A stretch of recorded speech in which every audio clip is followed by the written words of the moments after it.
오늘 본문 말씀입니다. 성경 요한복음 12장 12절로 21절 말씀입니다.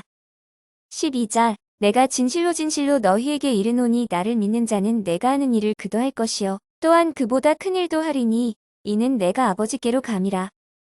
13절 너희가 내 이름으로 무엇을 구하든지 내가 행하리니 이는 아버지로 하여금 아들로 말미암아 영광을 받으시게 하려 함이라. 14절 내 이름으로 무엇이든지 내게 구하면 내가 행하리라. 15절 너희가 나를 사랑하면 나의 계명을 지키리라. 16절 내가 아버지께 구하겠으니 그가 또 다른 보혜사를 너희에게 주사 영원토록 너희와 함께 있게 하리니. 17절 그는 진리의 영이라 세상은 능히 그를 받지 못하나니 이는 그를 보지도 못하고 알지도 못함이라. 그러나 너희는 그를 아나니 그는 너희와 함께 거하시니요 또 너희 속에 계시겠음이라. 18절 내가 너희를 고아와 같이 버려두지 아니하고 너희에게로 오리라. 19절 조금 있으면 세상은 다시 나를 보지 못할 것이로되 너희는 나를 보리니 이는 내가 살아있고 너희도 살아있겠으니라. 20절 그날에는 내가 아버지 안에 너희가 내 안에 내가 너희 안에 있는 것을 너희가 알리라. 21절 나의 계명을 지키는 자라야 나를 사랑하는 자니 나를 사랑하는 자는 내 아버지께 사랑을 받을 것이요 나도 그를 사랑하여 그에게 나를 나타내리라. 아멘. 예수님께서 그렇게 말씀을 하세요. 하나님을 사랑하는 자는 하나님의 말씀대로 순종을 하는 사람이 하나님을 사랑하는 사람이고, 예수님을 사랑한다는 것은 예수님의 계명을 따르는 자가 예수님을 사랑하는 자라고 그렇게 말씀을 하고 있습니다. 그렇다고 한다면 네가 지금 예수님을 사랑하고 있는지, 하나님을 지금 네가 사랑하고 있는지는 네가 그 말씀을 따라서 순종하느냐 하지 않느냐로 그것이 밝혀진다는 그런 말씀이에요. 미국에 있는 미국의 알래스카주는 미국 본토의 5분의 1에 해당하는 큰 땅덩어리. 그런데 이 본래 이 알래스카는 구 소련의 땅이었어요. 소련. 그런데 이 미국이 1867년에 720만 불이나 이 돈을 주고 이 알래스카를 사들였어요. 당시 정부에서 알래스카를 사들이자 의회에서 떠들고 일어나서 국무장관하고 또 존슨 대통령을 의회로 소환해서 불러서 맹 공격을 했습니다.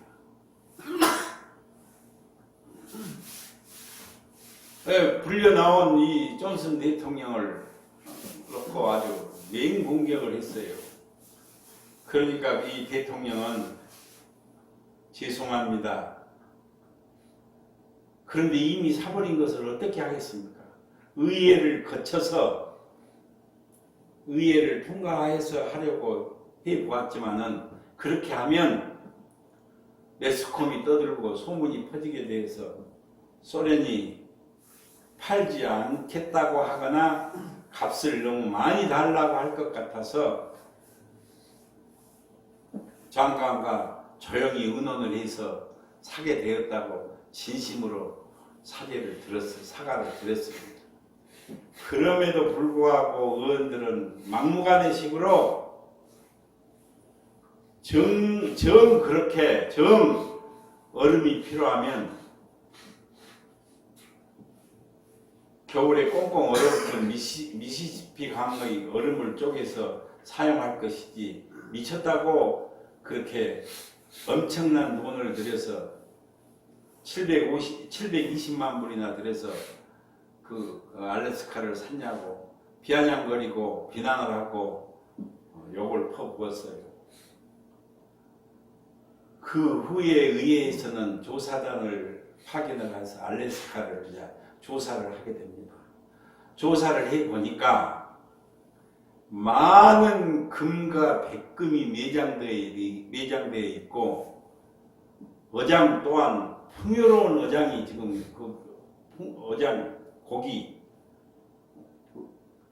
그리고 또 얼음만 있는 것이 아니라 살림이 우거져 있을 뿐만이 아니라 석유 매장량이 무진장이 매장되었다는 것을 발견하게 되었어요. 코가 납작해진 의원들은 대통령을 찾아가서 당신이 의회에서 사과한 것을 돌려드리겠습니다. 그리고 죄송하다 그 말이에요. 국회에까지 나와서 그렇게 대통령이 사과를 했는데 그것을 도로 돌려드리겠다고. 그리고 잘 샀습니다. 알래스카는 얼음 창고가 아니라 보물 창고입니다. 그리고 아주 극구 칭찬을 했다고 합니다. 모든 것에는 기회란 것이 있다고 하는 기회. 하나님은 복을 주실 때에는 그 기회를 붙잡도록 하시고 반면에 하나님께서 저주하실 때는 주신 기회마저 놓치게 하시는 것이 하나님의 섭리라는 것을 성경을 통해서 볼 수가 있습니다. 기회는 항상 있는 것이 아니라는 사실. 기회는 기회가 왔을 때 잡아야 된다는 것이에요. 지나고 보면 지나놓고 후회해도 이미 아무 소용이 없다는 것을 성경은 교훈을 해주고 있습니다. 민수기 13장에 보면 12정탐꾼의 얘기가 나오는데 12정탐꾼에 대해서는 교회 다닌 사람들은 너무나 잘 아는 얘기잖아요.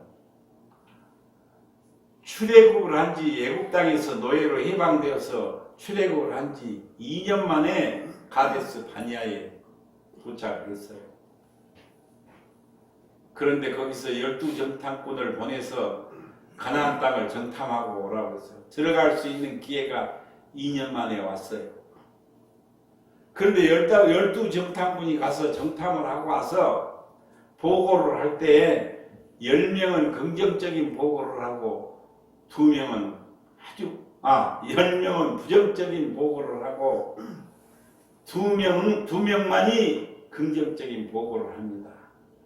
10명의 부정적인 보고는 가나안 땅은 기름지고 아름다운 땅은 맞기는 맞는데 정탐을 해보니까 거기 살고 있는 사람은 네피림의 후손인 아낙 자손들이 살고 있는데 엄청난 거인들이고 우리는 그 사람들에 비하면 메뚜기에 불과하니까 그들과 싸워서는 절대로 이길 수가 없다고. 지금 들어가서는 우리는 다 죽는다고. 들어가지 말자고. 2년 만에 가데스 바니아에 도착을 했어요.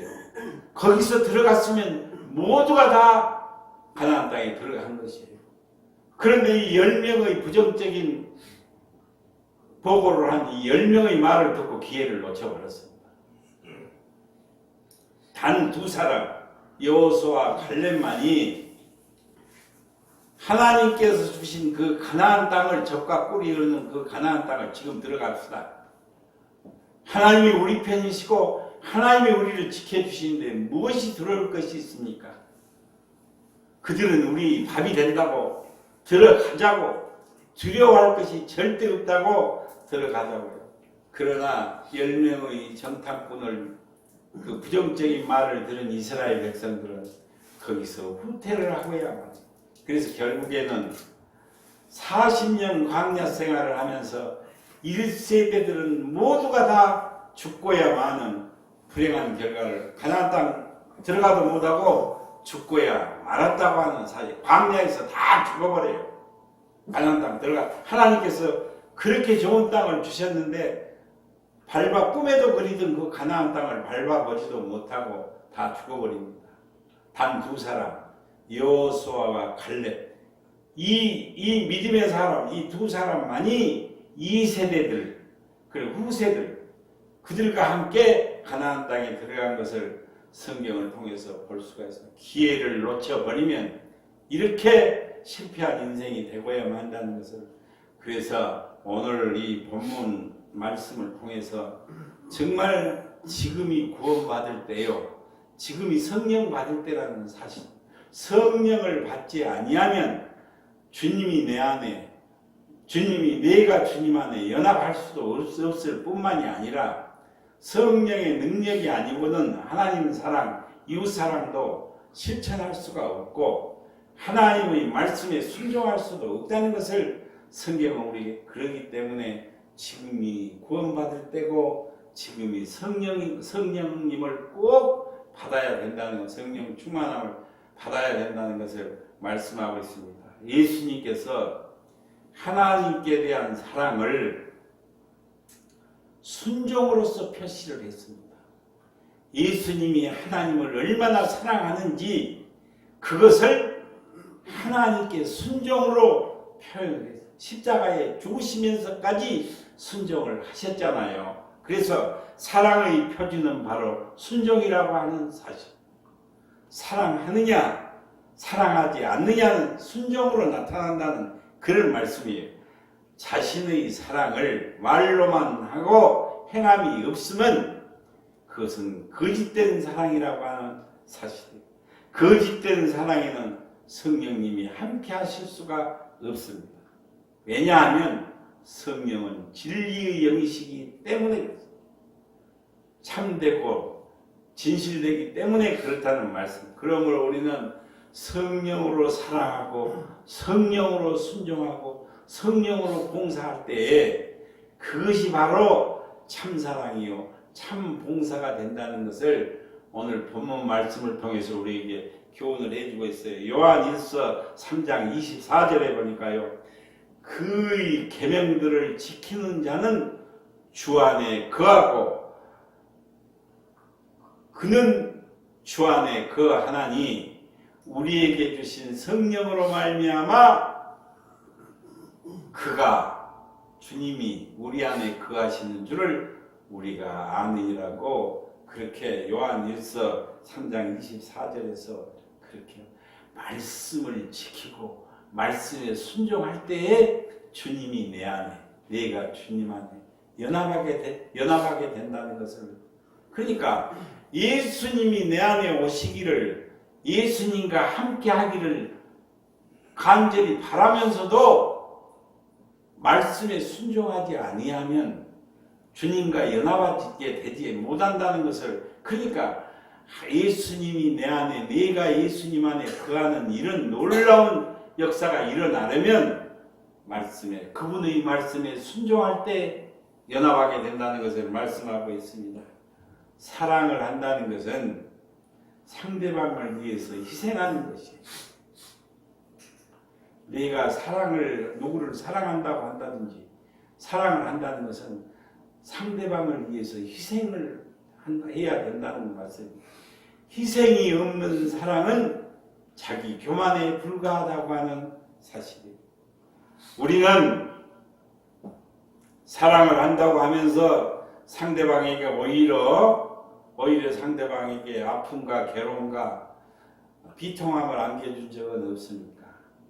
우리는 하나님을 사랑한다고 하면서 하나님의 마음을 괴롭게 한 적은 없습니까? 예수님을 사랑한다고 고백을 하면서 예수님을 오히려 십자가에 못 박은 적은 없습니까? 교회를 사랑한다고 하면서 형제 자매의 가슴을 아프게 한 적은 없습니까? 부모를 사랑한다고 하면서 부모 마음에 대못을 박은 적은 없습니까? 하나님은 사랑 가운데 계신다고 하는 사실. 하나님은 사랑이 있는 곳에 하나님이 오시고 사랑이 있는 곳에 함께 하신다는 것. 하나님은 사랑이시라. 하나님은 사랑 그 자체이시기 때문에 그렇습니다.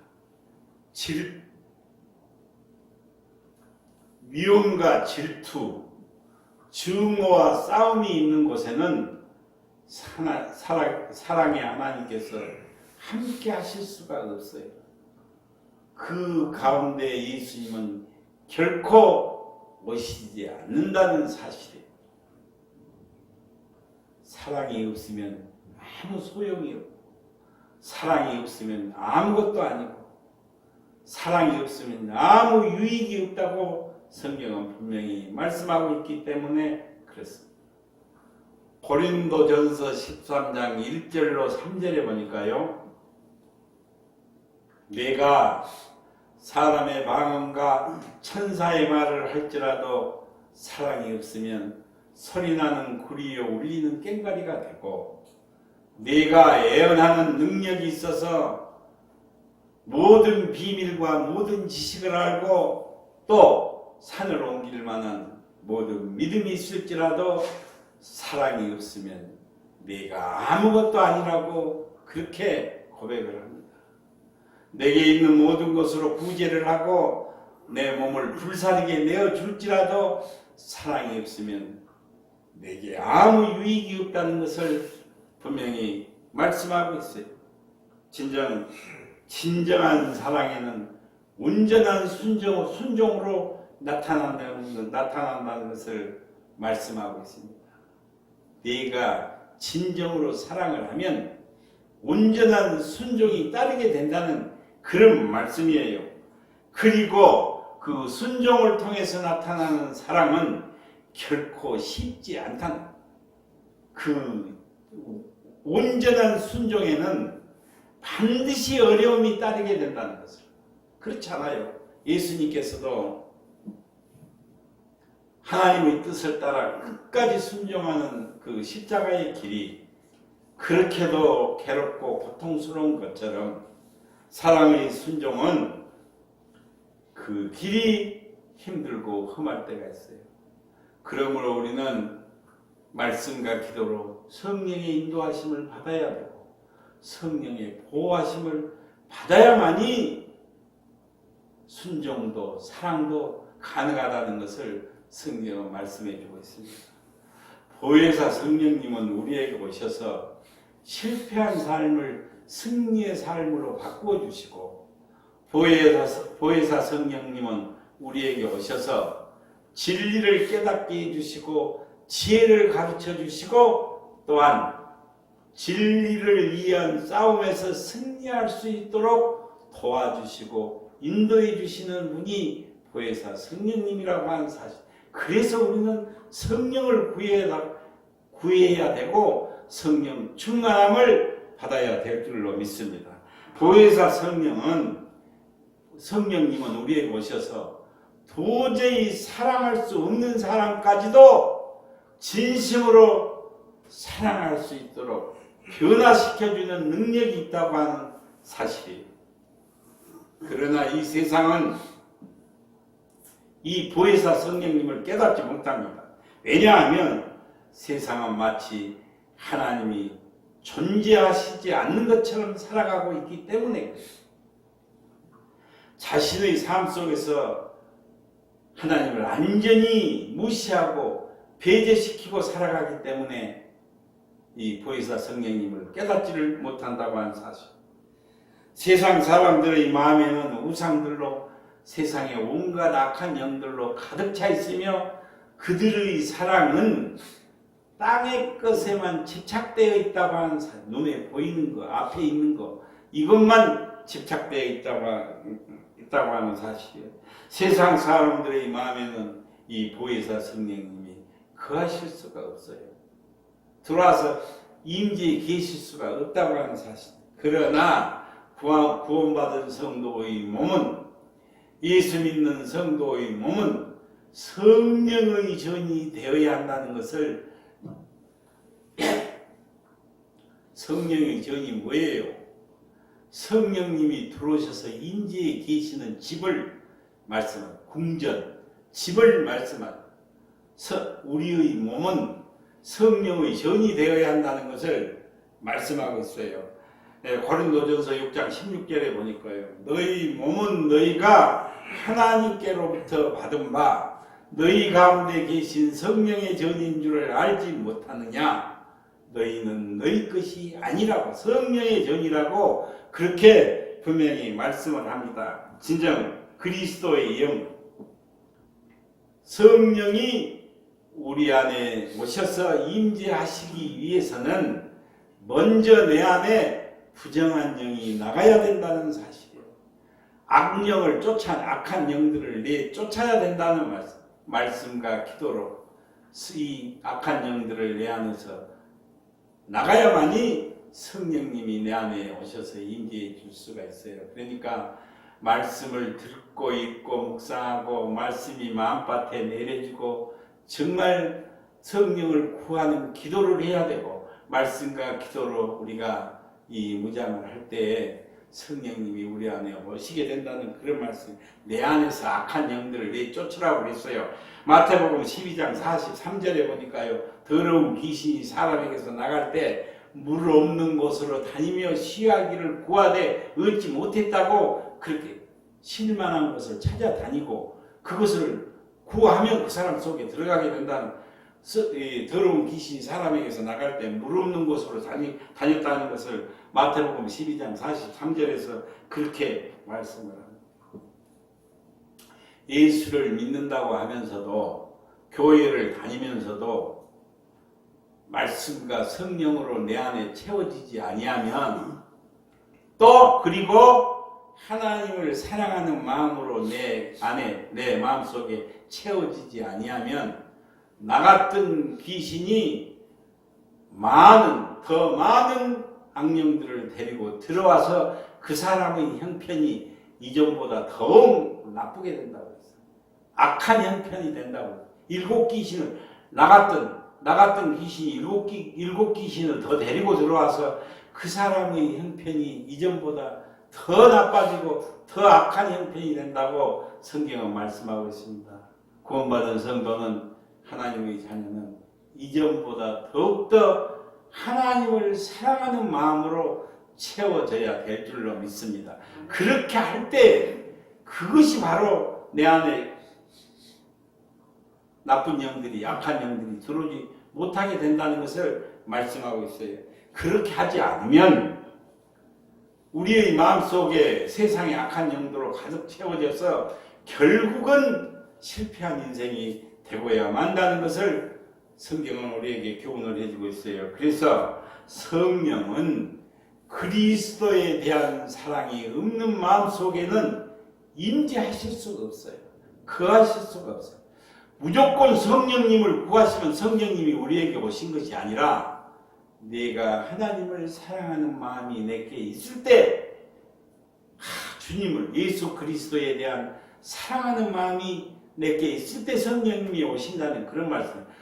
다시 말씀드릴게요. 성령은 그리스도에 대한 사랑이 없는 마음 속에서는 거하실 수가 없다고 하는 사실. 그러므로 우리는 성령 충만함을 받아야 되고 성령을 구해야 합니다. 성령님 내 안에 오시옵소서. 성령을 받지 않고는 사랑도 순종도 어느 것도 하나님 사랑, 이웃 사랑도 할 수가 없기 때문에 성령을 받아야 된다는 것을 말씀하고 있어요. 그래서 마태복음 7장 7절로 11절에 보니까 구하라 그리하면 너희에게 주실 것이요 찾으라 그리하면 찾을 것이요 문을 두드리라 그리하면 너희에게 열릴 것이니 너희 중에 누가 아들이 떡을 달라 하는데 돌을 주며 생선을 달라 하는데 뱀을 줄 사람이 어디 있겠느냐. 너희가 악할지라도 좋은 것을 자식에게 줄 알거든. 하물며 하늘에 계신 너희 아버지께서 구하는 자에게 좋은 것을 주시지 않겠느냐고. 그렇게 구하는 자에게 성령을 주시지 않겠느냐고 그렇게 말씀을 하세요. 우리는 날마다 성령 충만함을 구해야 되고 성령님이 내 안에 임재해 오시옵소서를 기도해야 될 줄로 믿습니다. 성령 받아야 된다는 사실이에요.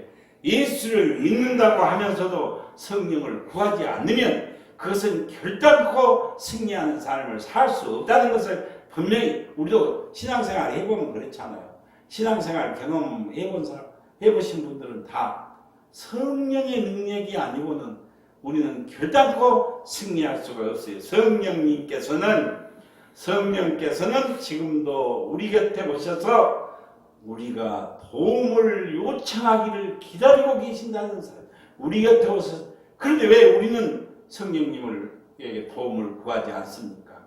그 성령을 구하지 않기 때문에 그분은 언제나 우리의 소리에 귀를 기울이고 계신다는 사실.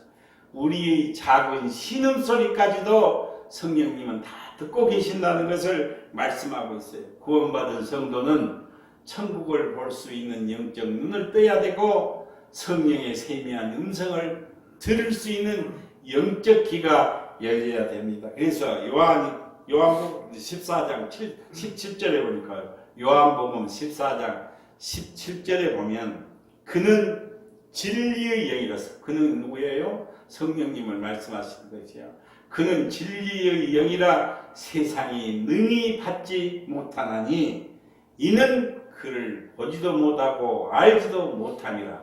그러나 너희는 아나니 그는 너희와 함께 거하시겠고 또 너희 속에 계시겠음이라고 그렇게 말씀하세요. 세상 사람들은 성령을 능히 받을 수가 없다고 그랬어요. 그러나 구원받은 성도는 너희는 능히 그분을 아나니 왜냐하면 성령님이 날마다 함께 거하시고 우리 속에 임재해 계시기 때문에 너희는 안다고 그렇게 말씀을 하세요. 이 말씀은 성령을 받아야만이 우리가 서로 사랑할 수 있고 성령을 받아야만이 순종할 수 있다는 그 말씀.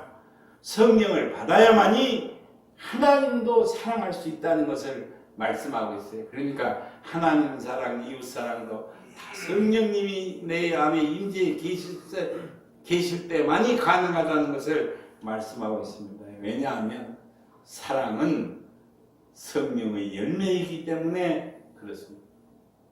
성령님이 내 안에 임재해 계시고 임재해 계신 그 성령님을 소멸하지 않기 위해서는 성령님이 끝까지 나와 함께 연합하기 위해서는 모든 것을 하나님께 양보해야 돼요. 그리스도는 이것이 중요하다. 모든 것을 하나님께 양보하는 신앙이 되어야 합니다. 성령님과 연합하는 신앙, 끝까지 성령님을 소멸치 않기 위해서는 모든 것을 하나님께 양보하는 신앙이 되어야 합니다. 자기 중심적인 신앙에서 하나님 중심적인 신앙으로 옮겨가야 바꾸어져야. 교회를 수년을 다니고 예수 믿고 구원받았다고 하면서도 끝까지 자기 중심적으로 신앙생활을 하는 사람들이 많아요. 성령을 소멸치 않기 위해서는 자기 중심적인 신앙에서 하나님 중심적인 신앙으로 바뀌어져야 된다는 말씀입니다. 인본주의 신앙에서 신본주의 신앙으로 변화되어야 합니다. 이것이 바로 성령을 내 안에 소멸치 않는 방법입니다. 하나님 말씀에 순종하고 실천을 해야 합니다. 하나님은 반드시 모든 것을 합력하여 선을 이루시는 분이라는 것을 믿어져야 돼요. 이게 믿어져야 환난이나 역경이나 고난이 다 하나님께서는 그것을 더 좋게, 더 승리하게 하시고 더 축복으로 연결시켜 주신다는 이 사실이 믿어져야 한다는 말씀이에요. 진정으로 로마서 8장 28절에 보니까요. 하나님을 사랑하는 자 곧 그 뜻대로 부르심을 입은 자에게는 모든 것이 합력하여 선을 이루니라고 그렇게 말씀을 하세요. 하나님은 더 좋게 하시는 하나님. 반드시 지금 이 어려움이 더 승리하게 하시고 축복으로 연결시켜 주신다는 것은 이 믿음이 확신. 그래서 히브리서에는 이렇게 말씀하시죠. 믿음이 없이는 하나님을 기쁘시게 할 수 없나니 하나님께 나아가는 자는 반드시 그가 계신 것과 그가 자기를 찾는 자들에게 상 주시는 이심을 믿어야 할지니라고 그렇게 말씀하고 있습니다. 이 믿음이 있을 때 진정으로 하나님 사랑, 이웃 사랑, 또 성령님을 소멸치 않는 신앙으로 우리가 끝까지 승리하게 된다는 말씀입니다. 예루살렘에 혹독한 박해와 핍박이 일어났어요. 예루살렘에 말할 수 없는 고난과 고통이 일어났다는 그런 말씀입니다. 그러자 사도들과 하나님의 종들은 예루살렘 성전에서 더 이상 예배를 드릴 수가 없게 되었어요. 그것을 떠날 수밖에 없어서 이방 나라인 안디옥, 빌립보, 고린도 등 곳곳으로 흩어졌어요. 그래서 안디옥 교회, 빌립보 교회, 고린도 교회 등 수많은 교회가 세워졌어요. 그 사도들이, 하나님의 종들이 곳곳으로 핍박을 받기 때문에 그걸 피하기 위해서 곳곳으로 흩어졌는데 그 결과 그렇게 교회가 많이 세워졌다는 그런 사실. 그 결과 세계 복음화의 길이 열렸고 세계 복음화가 시작되었다고 하는 사실. 예루살렘의 환난과 핍박은 유대인들에게 있어서는 슬픔과 고통이었지만은 하나님께서는 그들을 흩어지게 하심으로써 복음이 전 세계에 전하게 하시는 놀라운 하나님의 섭리가 있었다고 하는 사실입니다. 진정으로 하나님께서는 반드시 승리하게 하시고 더 좋게 하신다는 것을 말씀하고 있어요. 그래서 우리는 구원받은 성도는, 하나님의 자녀는, 천국 시민권을 가진 천국 시민은 성령 충만함을 받아야 되고 성령을 구해야 된다는 것을 말씀하고 있어요. 데살로니가전서 5장 16절로 22절에 보니까요. 항상 기뻐하라, 쉬지 말고 기도하라, 범사에 감사하라. 이는 그리스도 예수 안에서 너희를 향하신 하나님의 뜻이라고. 성령을 소멸하지 말며, 여기서 성령 소멸하지 말라고 했어요. 성령을 소멸하지 말며 예언을 멸시하지 말고 범사에 헤아려 좋은 것은 취하고 악은 그 어떤 모양이라도 버리라고, 그렇게 이것이 하나님의 뜻이라고 그렇게 말씀을 하세요. 성령을 소멸치 말고 성령을 순종하는 사람이, 그것이 바로 하나님을 사랑하는 사람이라는 것을, 하나님을 사랑한다는 것은 성령을 소멸치 않고 성령에 순종하는 사람이라는 것을 말씀하고 있어요.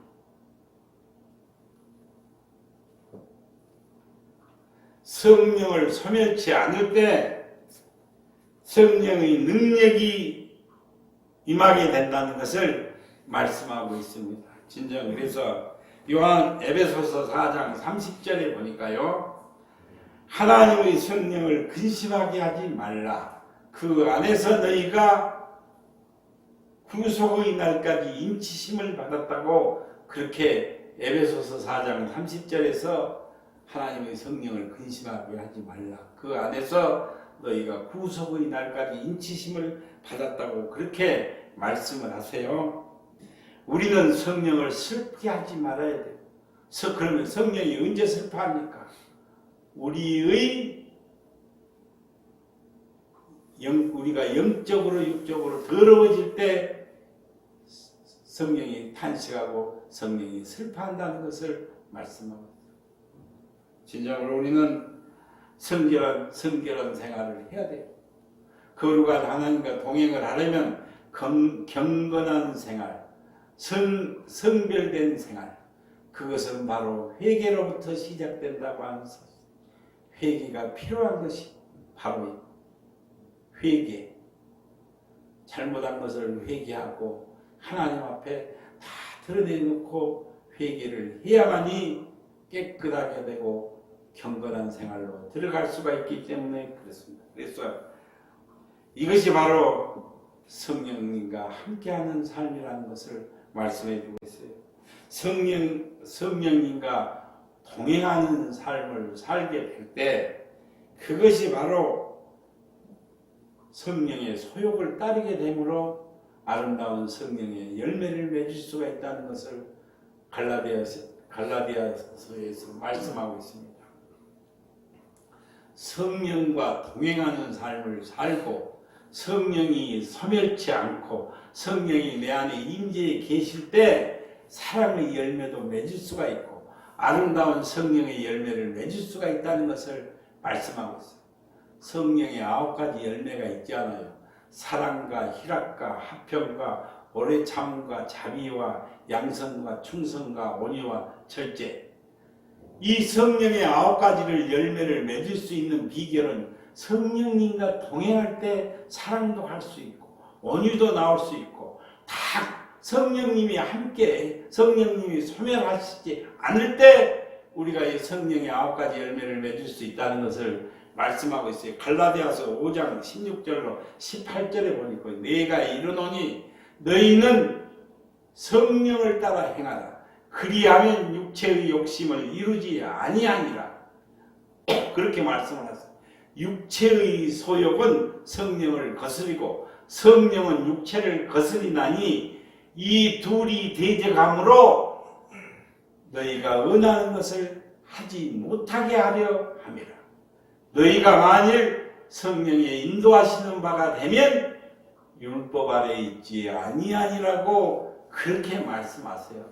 육체의 소욕을 따르게 되면 성령의 법을 어기는 사람이 되고 성령의 법을 따르게 되면 육체의 욕심을 이루지 아니한다고 그렇게 말씀을 하세요. 너희가 만일 성령의 인도하심을 받고 성령 충만한 생활을 하게 되면 너희는 율법으로부터 해방된 자라고 그렇게 말씀을 하세요. 진정으로 새 생명 자유자가 되고 은혜의 사람이 되었다는 것을 갈라디아서 말씀해 주고 있습니다. 로마서 8장 5절로 7절에 보니까요. 육신을 따르는 자는 육신의 일을 영을 따르는 자는 영의 일을 생각하나니 육신의 생각은 사망이요 영의 생각은 생명이요 평안이라고 했어요. 육신의 생각은 하나님과 원수가 되나니 하나님의 법에 굴복하지 아니할 뿐만 아니라 할 수도 없음이라고 그렇게 못을 받고 있습니다. 하나님을 믿는다고 하면서 하나님의 말씀에 순종하지 못하는 이유는 이 육신의 생각을 갖고 육신의 생각만 따르고 육신의 소욕을 따르기 때문에 그렇다는 말. 육신의 생각은 하나님과 원수가 된다고 못을 박았어. 하나님의 법에 순종할 수도 없을 뿐만 아니라 굴복하지 않는 사람이 된다는 것을 분명히 말씀하고 있습니다. 이제 끝으로 성령은 그리스도에 대한 사랑이 없는 마음속에는 거하실 수가 없다는 것을 우리는 분명히 성령님이 내 안에 임재해 계시고 성령님이 내 안에 오셔서 함께 성령님이 임재해 계시기 위해서는 하나님께 대한 사랑, 예수님께 대한 사랑으로 충만한 마음속에 성령님이 오신다는 그런 말씀이에요. 예수 그리스도에 대한 사랑이 진실한 사랑인지를 판단할 수 있는 시금석은 그분의 말씀에 따라 순종을 하느냐 하지 않느냐로 판단된다는 것을 말씀하고 있어요. 진짜 그래서 예수님께서 시몬 베드로에게 요한의 아들 시몬아 너가 이 사람들보다 나를 더 사랑하느냐고 예수님께서 3번씩이나 물으셨잖아요. 3번이나 확인을 했어요. 저기 있는 다른 사람들보다 너가 나를 더 사랑하느냐고. 그렇게 물으실 때 베드로가 근심하여 주여 이 모든 것을 다 아시오매 내가 주님을 사랑하는 줄을 주님께서 아시나이다라고 고백을 하고 다짐을 하고 결심을 했어요. 3번씩 아주 제대로 답변을 했어요. 절대로 그럴 일이 없고 정말 나는 주님을 부인하지 않습니다. 내가 주님을 사랑한 줄 주님께서 다 알고 계시지 않습니까? 호장담을 했어요. 그러나 베드로는 실패를 하고야 말았다는 사실. 성령 받지 못해서 성령을 구하지 않았기 때문에 성령님의 그 보호하신가 인도하신가 능력을 구하지 아니했기 때문에 새벽 닭이 울기 전에 3번씩이나 예수님을 부인하고 예수님을 배반했다고 하는 사실. 이것이 베드로의 실패고 베드로의 통곡입니다. 그러나 베드로는 오순절 성령 강림을 체험하고 난 후에 비로소 예수님을 사랑하는 그 사랑을 실천에 옮겼어요. 전도의 사명도 자기에게 주어진 사명도 다 감당할 수 있는 능력의 베드로가 되었다고 하면 뭐 할 때요? 성령 체험을 하고 나서 성령 충만함을 받고 나서 정말 자기의 사명을 감당하는 베드로를 볼 수가 있습니다. 진정으로 우리는 성령이 아니고서는 결단코 승리를 할 수가 없다는 것을 말씀하고 주님이 내 안에 내가 주님과 연합하는 것도 성령 충만함을 받아야 되고 하나님 사랑, 이웃 사랑을 실천하는 것도 내가 성령님의 도우심을 받아야 되고 진리를 깨닫고 지혜를 배우는 것도 성령 충만함을 받아야 된다는 것을 말씀하고 있습니다.